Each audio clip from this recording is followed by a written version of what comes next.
The red and blue lights of the police cars colored the nighttime Walmart parking lot. In a kaleidoscope of neon, Detective Kofi Adiola parked his inconspicuous sedan next to the yellow police tape that fenced off the crime scene. The rain that had been drizzling since the evening had intensified, and Kofi pulled up his raincoat hood as he got out of the car. Figures in uniforms and civilian clothes scurried between cars, illuminating the pavement with flashlights. The patrol officer on tape duty recognized Adiola and nodded, allowing him into the scene. 2 dead, he reported briefly. A man and a woman, both with gunshot wounds at point-blank range. Who fired the shots? Kofi asked, stepping over the tape. Officer Hollis Bako, sir. They've already taken him down to the station. Kofi froze in place, unable to believe his ears. Hollis? Our Hollis? Yes, sir. Shot his wife and the man in the car, the security guard at this store. Adiola felt the ground slipping from under his feet. He'd known Hollis Bako for 12 years. They'd started out as patrolmen together before Kofi moved up to detectives. Hollis had a temper, but always focused on the job, a reliable partner. What happened? Kofi's voice sounded hoarse. Preliminary information was that he was patrolling the area and spotted his wife's car here at the far end of the parking lot. It was about 22 o'clock. Walked up to the car and... The officer pressed his lips together. They were in the back seat together. Kofi rubbed his face with the palm of his hand, trying to focus.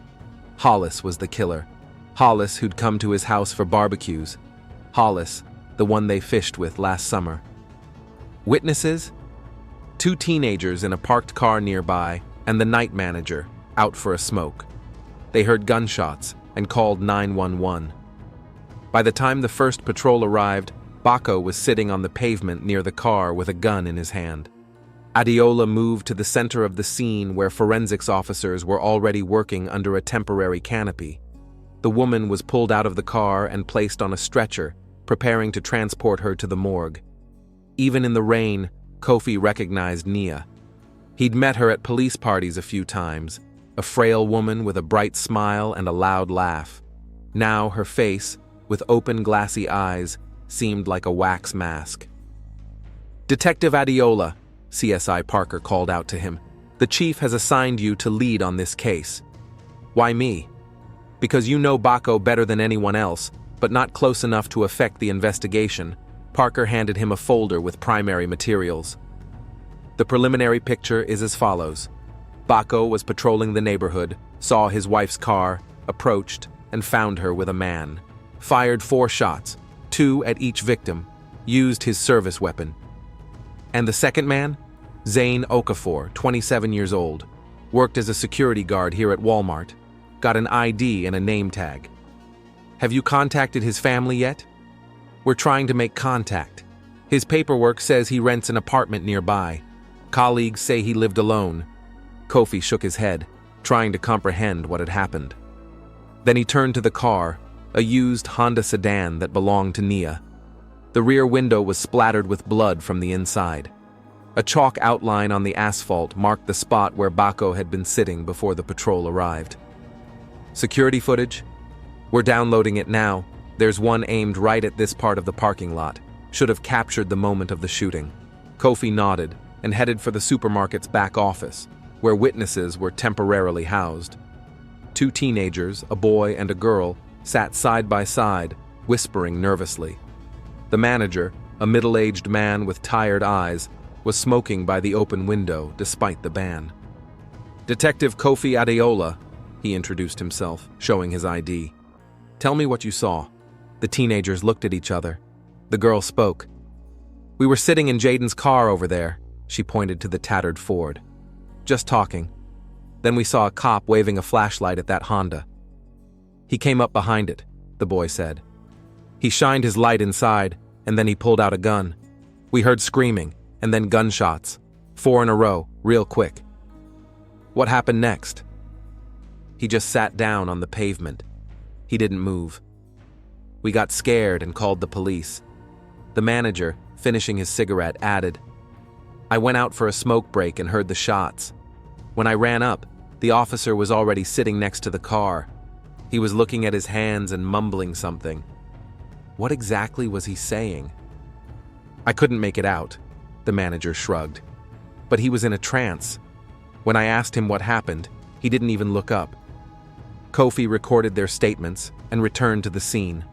Forensics was finishing up, and the bodies had already been removed. One of the techs beckoned him over to a laptop set up in the van. Surveillance footage, detective. The quality isn't great, but you can see the basics. Kofi leaned over the screen.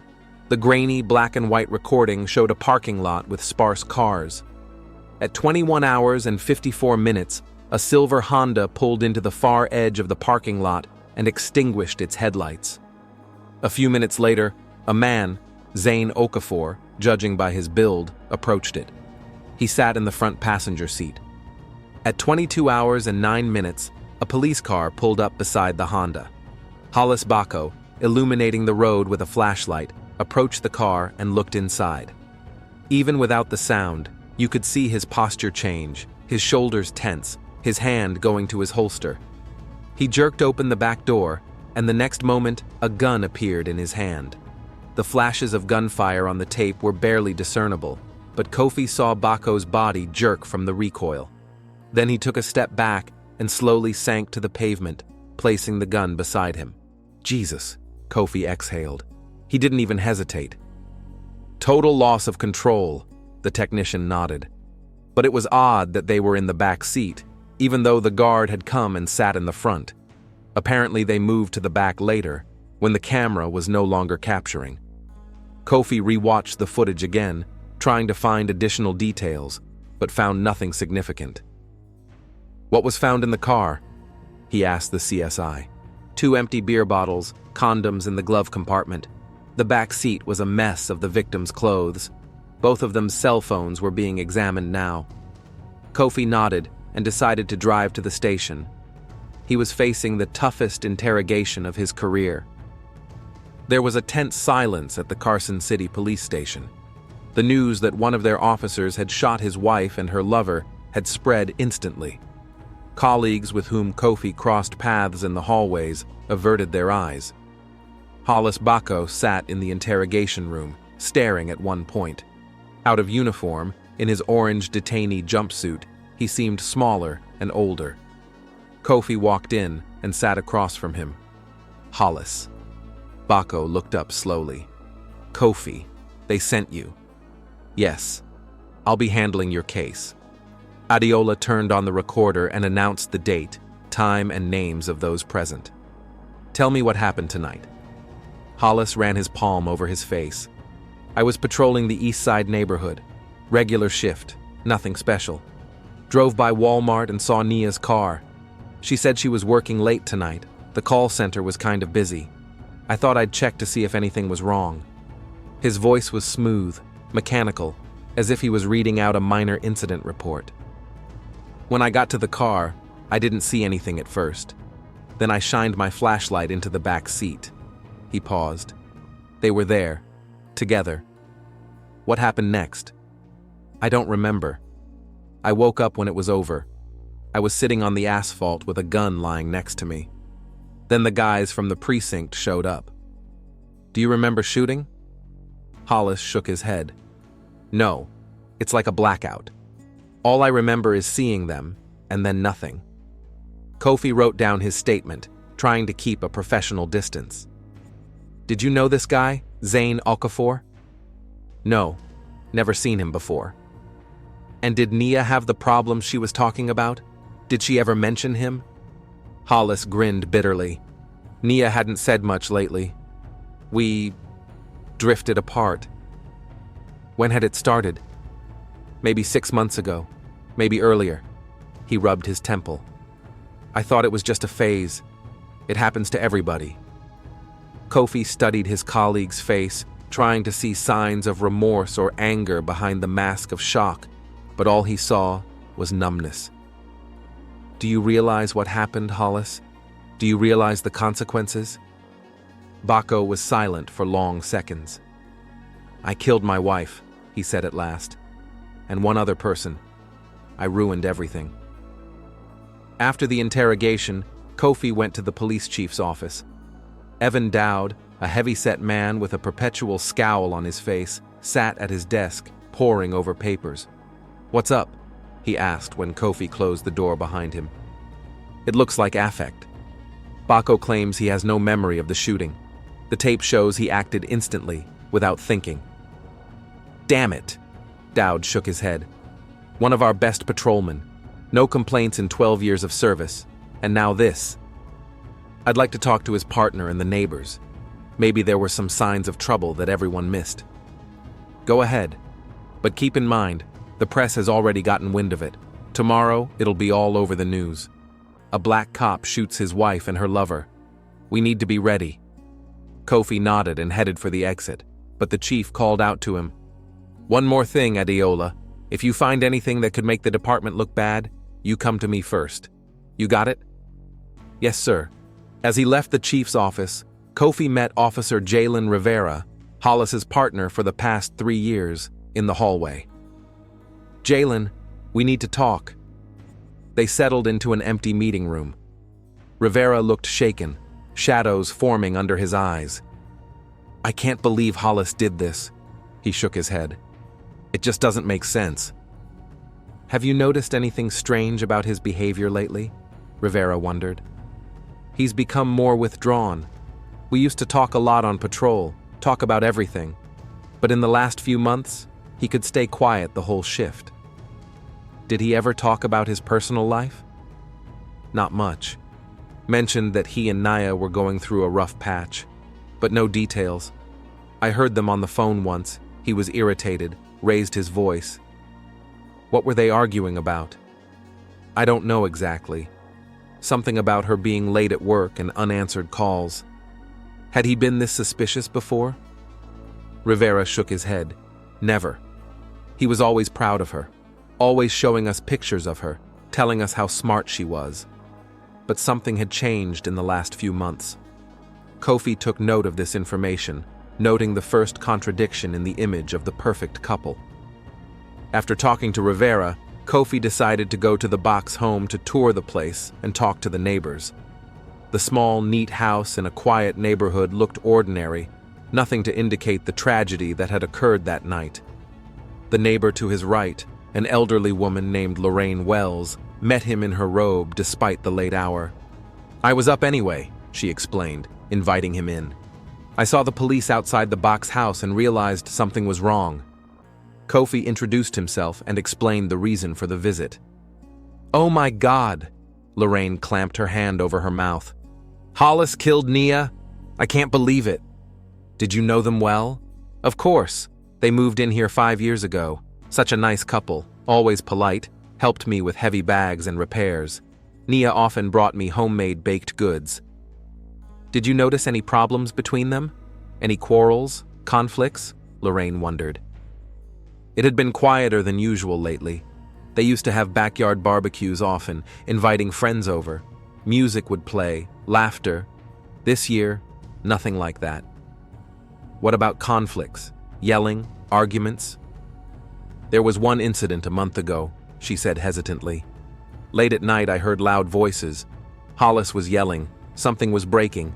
Then the front door slammed and he left in his car. He didn't come back until this morning." "Do you have any idea what the fight was about?"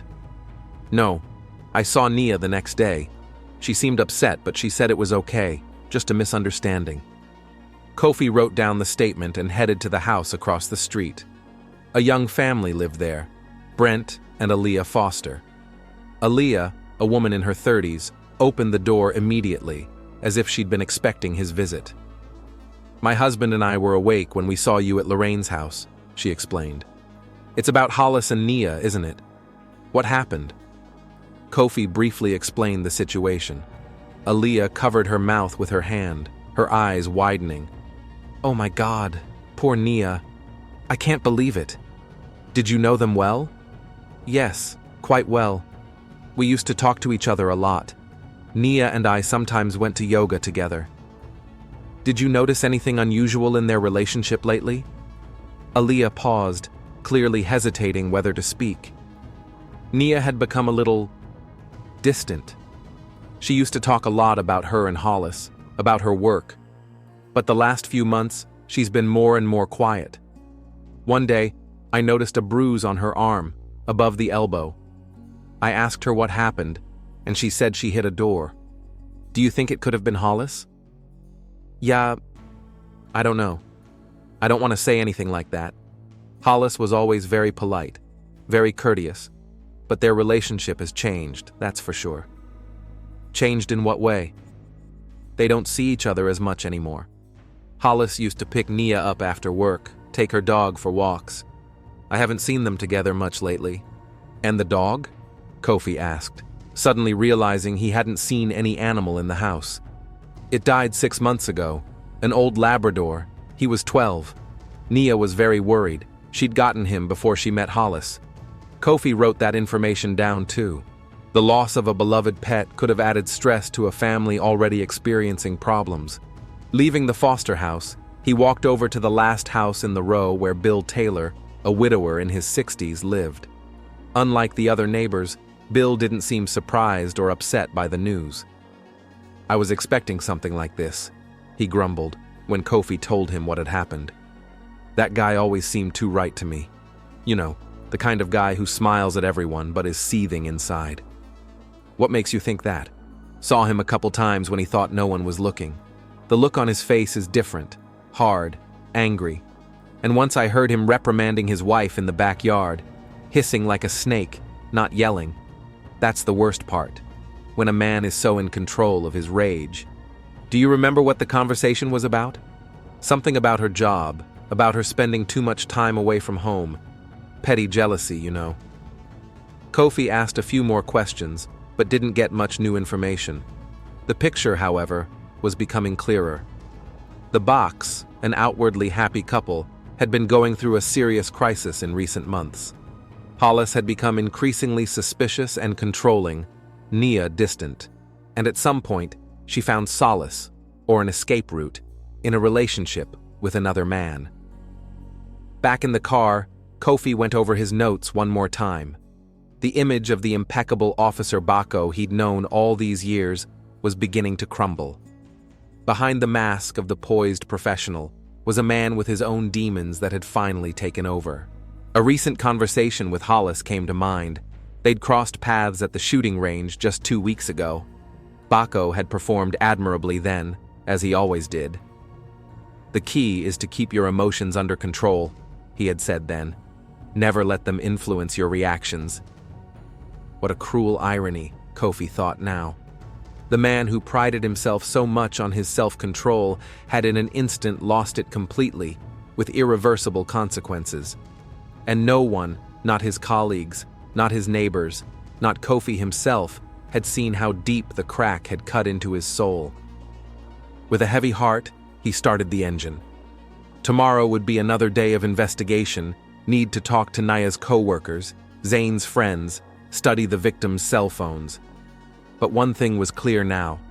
Behind the happy facade was a story of growing alienation, suspicion, and control that would eventually lead to the tragedy in the supermarket parking lot. The morning after the tragedy was overcast. Kofi Adeola sat at his desk, going through case files. In front of him were 2 cell phones in transparent bags, belonging to Nii Bako and Zain Okafor. The technicians had already cracked the passwords and extracted the data. I went through their messages, Technician Rodney said, pulling his chair closer. Nia and Zane had been texting for about 3 weeks. They met at the supermarket when she got stuck with a stalled car in the parking lot. He helped her with the battery. "What's in the correspondence?" Kofi asked, turning on the recorder. Nothing overtly romantic at first. The usual messages, thanking her for her help. Then Zane asked her out for coffee. She declined, said she was married. But a week later, she wrote back. Kofi looked at the printouts of the messages. "You were right about that book. I loved it," Nia wrote. Zane replied, "Glad you liked it. You have good taste. Maybe you'd like to have coffee after all, just as a friend."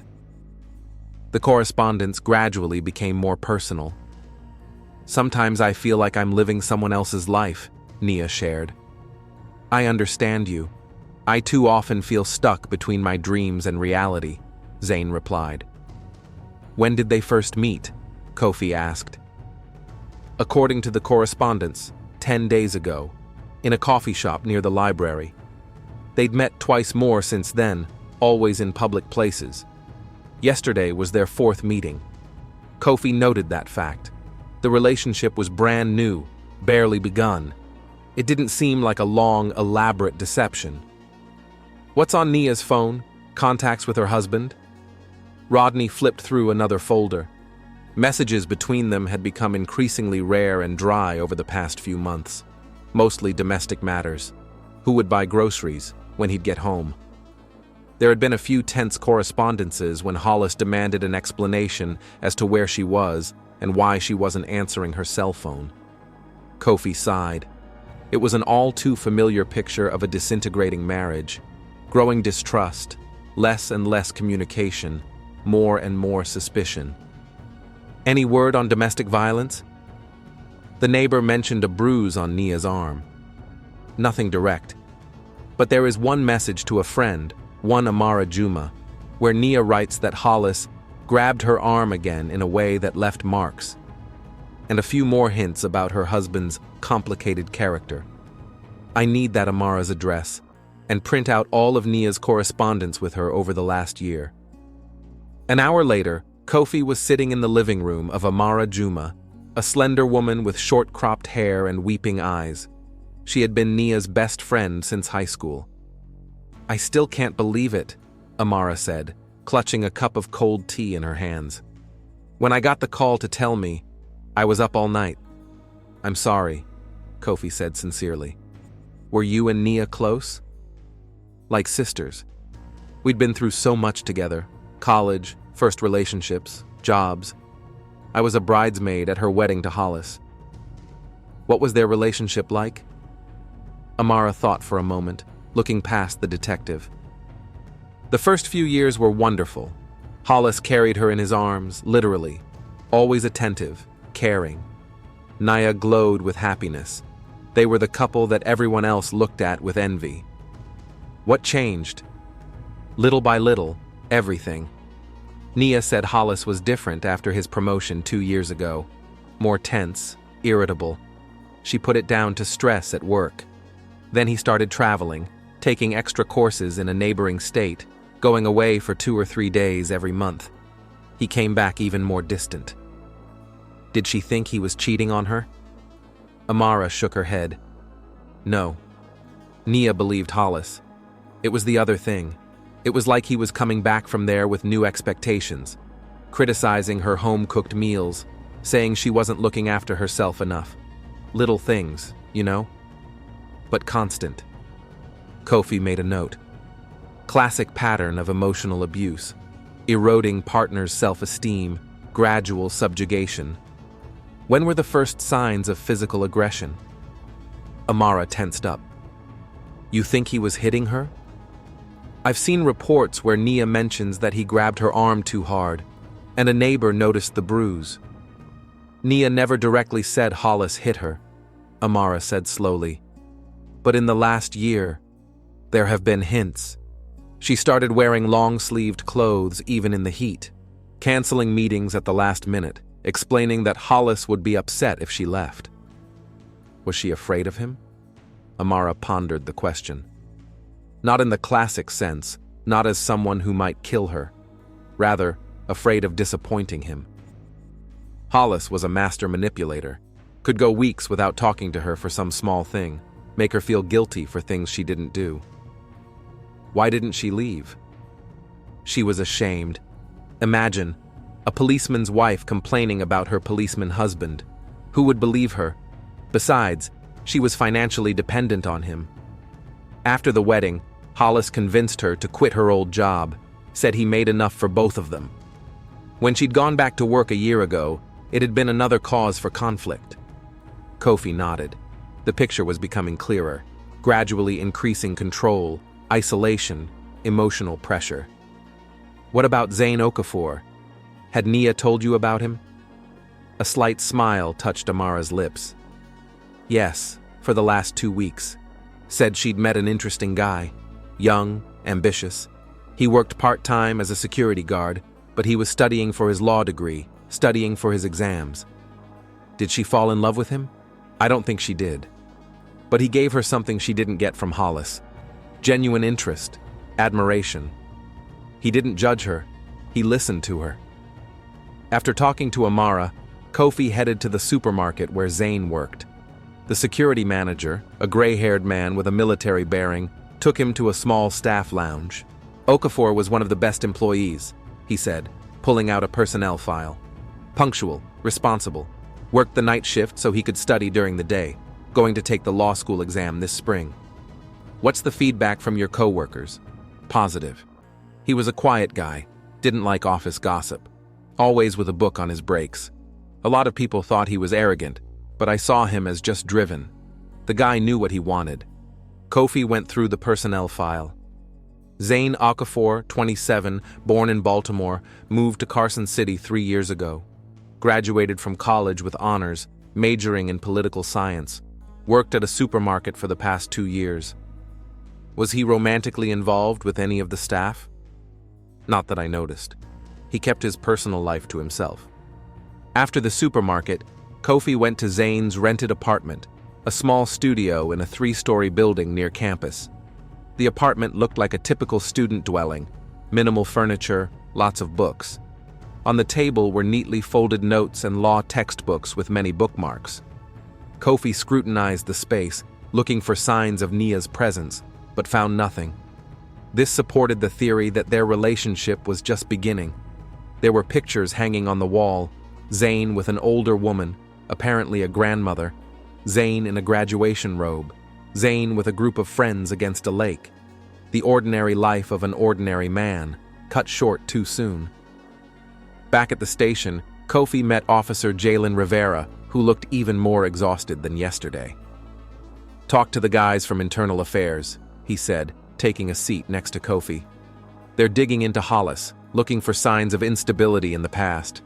Dowd's pissed, says they're trying to make the whole department look bad." "What do you think?" Kofi asked. "Were there signs that Hollis was capable of doing this?" Rivera was silent for a long time. Then he said quietly, "There was this one time, about 4 months ago. We pulled a guy over for speeding. It was a routine situation. But the guy started snapping at us, said something like, 'You'd rather control your wives than honest citizens.' Just a stupid thing to say, you know. People say things when they get pulled over." "How did Hollis react?" He changed his face. It was like his mask came off. Grabbed the guy by the pecs, pulled him out of the car. I barely had time to intervene. Then Hollis apologized, said he'd had a rough day. I didn't report it." "You should have," Kofi said softly. I know now." After that conversation, Kofi went back to studying Nia's phone. In addition to messages, there were a lot of pictures, beautiful scenery, food, selfies with her friends. Hollis was barely featured in the recent pictures. Kofi noticed that in recent months, Nia had been taking more pictures of random moments: a sunset from the window, a cup of coffee, a bird on the windowsill. It was as if she was learning to relearn to see the beauty in the little things. The gallery contained several screenshots of job search sites in other cities. This confirmed Amara's theory. Nia was thinking about leaving her husband, starting a new life. Kofi opened her notes on her phone and found several lists entitled simply, "Thoughts." In one of the most recent entries dated last week, Nia wrote, "Can't live in fear of doing something wrong anymore. Every morning I wake up feeling like I'm walking through a minefield. One wrong word, one wrong look, and it's back into silence for days. Or worse. When I met him, Hollis seemed so confident, so strong, so dependable. Now I see that behind that strength was always insecurity. He controls me because he's afraid of losing me. And it's destroying us both. Zane says I deserve better. Maybe he's right. It's scary to start over at 31, but it's even scarier to think it will always be like this." After rereading this entry several times, Kofi felt a heaviness in his chest. A woman on the cusp of an important decision. A woman who was beginning to realize the toxicity of her relationship. A woman who would never again get the chance to change her life. His thoughts were interrupted by a phone call. The Tex had found a geolocation tracking app on Hollis's phone that was tied to Nia's phone. He had been tracking her movements for the past 3 months, and without her knowledge. Adeola leaned back in his chair, trying to put all the elements together. A controlling husband who was gradually losing power over his wife. A young woman who realized the unhealthiness of the relationship and was looking for a way out. A chance encounter with an attentive young man who showed her that there was another life, and a fateful coincidence that night. Hollis patrolling a neighborhood where he didn't normally work. Nia deciding to meet Zane in a place that seemed safe. The brief moment of intimacy that had been the last for both of them. Kofi glanced at the crime scene photos. Death is always unfair, but in this case it seemed especially cruel. 2 lives cut short, a 3rd ruined. All because of a toxic mix of jealousy, control, and one man's inability to accept that love can't be held by force. Hollis Bako's second interrogation was scheduled for 10 o'clock in the morning. Kofi Adeola had prepared thoroughly, having studied all the evidence gathered.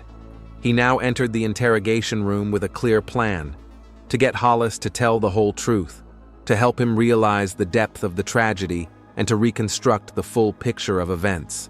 Hollis looked even worse than he had during the first interrogation. Deep shadows under his eyes, a gaunt face, chapped lips. He had spent the night without sleep, refusing food and water. The guard reported that he just sat on the edge of his bunk, staring at the wall. "Good morning, Hollis," Kofi began, turning on the recorder. "How are you feeling?" "Who cares?" Hollis's voice sounded lifeless. "I killed my wife. I killed her. I want you to tell me about yesterday. Everything you remember, starting in the morning." Hollis closed his eyes like he was trying to concentrate. Woke up at 6. A normal morning. Nia was making breakfast. We barely spoke. It's been like this for, many days. Silence between us. Was there conflict? No, just silence. I asked her when she'd be home from work. She said it was late, some call center emergency. She had to stay late. I drove to the shift. What happened during the shift? Hollis rubbed his face with his palms. Just a normal day. 2 minor traffic accidents, a drunken brawler in a bar, shoplifting at an electronics store. I worked with Jalen. We barely spoke. Why not? I was, irritable. I kept thinking about Nia, that she was drifting away, that I was losing her. You've been tracking her movements through an app on your phone. Hollis didn't seem surprised that Kofi knew about it. Yeah, installed it 3 months ago. She started staying late after work, disconnecting her phone. Said she was meeting friends or staying late at the office. I checked. Sometimes it was true, sometimes it wasn't. Did you suspect her of cheating? I didn't know what to think. Hollis showed emotion for the first time, pain and anger mixed in his voice. We were together for 8 years. 8 years. I gave her everything, and she started shutting me out. She stopped talking about her day, her thoughts. We used to talk for hours, and then silence. Have you tried to find out what the problem is? I tried. Hollis grinned bitterly. Asked her what was wrong. She'd say, nothing's wrong. Classic, huh? A woman's everything's fine, that means everything's falling apart. And you started to get angry. Not right away. At first I was trying to fix something. I didn't know what it was. I brought her flowers, asked her to go on vacation. She smiled, but it didn't reach her eyes. And then I found a receipt from a cafe in another part of town. She said she'd been home all day. And that's when you installed the tracking app? Yes. Hollis lowered his head. I know it's wrong. I know. But I couldn't stop thinking that I was losing her, that she was hiding something. How did you feel when you were following her? At first, relief when I saw that she was actually at work or at the store, then constant anxiety. I was checking the app 20, 30 times a day, It became, an obsession. Kofi made a note of it. Classic picture of progressive controlling behavior turning into mania. Tell me about last night. How did you end up in the Walmart parking lot? Hollis took a deep breath. I was patrolling a different neighborhood, East Side, but I looked at the app and saw that Nia wasn't in the office. Her phone was showing the Walmart parking lot. I thought maybe she was shopping, but why didn't she tell me? I thought I'd drive by, check it out. Just, make sure everything was okay. How did you feel at the time? Anxiety, suspicion, and anger. A quiet, deep anger that had been building up for weeks. I almost wished I could find something to finally let it out. What happened when you pulled into the parking lot? Saw her car. A silver Honda parked at the far end where almost no one else was. Parked, walked over. Wanted to know why she was here and not at work. And that's when you saw... Hollis's hands began to tremble. He clenched them tightly, trying to calm down. First, I shined my flashlight on the front seat. No one there. Then the back seat and... His voice trailed off. They were there, half naked. Nia and that guy. In our car. In the car I helped her pick out. How did you feel at that moment? Nothing, Hollis whispered. A complete emptiness. Like something inside of me had shut off. Then a fever. A heat so intense my head felt like it was going to explode. Do you remember getting the gun? Vaguely. It's like a blur. I remember their faces. Shock, fear. Nia screamed my name, and then gunshots. Loud, deafening, the recoil in my hand, and silence. Did you realize what you were doing? No, it wasn't me. It was like someone else was controlling my body and I was just watching. By the time I came back, it was too late. They were dead. Blood everywhere. And I was sitting on the pavement looking at my hands. Kofi paused, giving Hollis time to collect his thoughts. Then he continued. Do you regret what you did? Hollis raised haggard eyes at him. Every second of it. If I could go back. If I could just drive away. Stay away from that car. Why do you think that happened? Why did you lose control? For the first time in the entire interrogation, Hollis cried. Silent tears streamed down his cheeks, but he didn't wipe them away. I don't know. Maybe it's been building up for years. The job, constant stress, deaths, violence, the worst sides of people every single day. You get used to keeping it all inside, not showing weakness. And then you bring it home. Have you ever used physical force on Nia? Kofi asked bluntly. Hollis was silent for a long time. Not in the way you think. I've never hit her, never. But there have been times when I've grabbed her hands, too hard. Once I pushed her against a wall during an argument. Not to hurt her, but just, powerless. I couldn't get through to her with words. Did you bully her? I didn't think of it that way. But now, I do. I guess I did. I made her afraid of me. Not with my fists, but the way I looked at her, the way I spoke, the way I could shut up for days. That's violence too, isn't it? Just a different kind. Kofi nodded. Hollis's realization of his own toxic behavior was an important step, albeit too late.